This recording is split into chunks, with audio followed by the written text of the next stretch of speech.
another son, Kingsley. Kingsley was the true mommy's boy. He was the one who, from the shadows, saw the darker side of Joseph's nature, the man who would unleash violent abuse on Sarah, his own wife. Every time Joseph's fury erupted, it was Kingsley who would jump to his mother's defense, shielding her from the worst. But despite the scars and bruises Sarah bore in silence, her pain deepened. The violent household life dragged her into a pit of sorrow and despair. To escape, she turned to alcohol, drowning the memories and daily abuses in drink.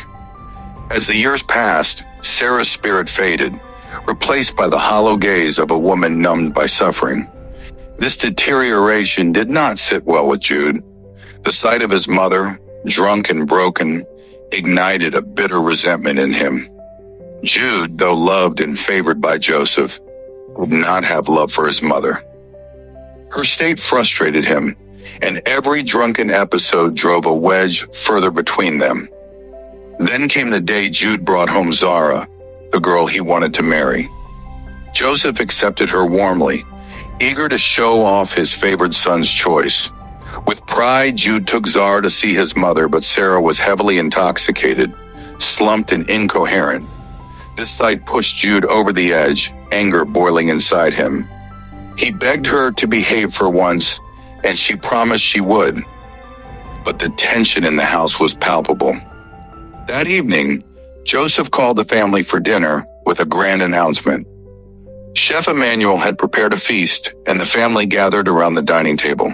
Sarah, despite her state, asked Jude to say grace. Jude, simmering with anger, barely prayed, "Father, bless this food in Jesus' name," and sat down without a second word. Sarah, sensing the coldness, asked, "Why are you always angry with me?" Jude hissed under his breath and continued eating. Then Sarah looked at Zara and asked sharply, "Is this the kind of man you want to marry?" Jude's patience snapped. "Leave her alone, Mom," he barked, grabbing Zara's hand and storming out of the dining room. Sarah burst into tears, but Kingsley stayed behind, wrapping his arms around her, whispering comfort. Joseph scowled. "Woman, what have you done? Embarrassing us in front of our guests?" Sarah whispers, "Joseph, what was the announcement?" But he left the room in disgust. Kingsley stayed by his mother's side, the only one showing her kindness in the room. Days later, Joseph called a family meeting. The air was thick with tension. "My family,"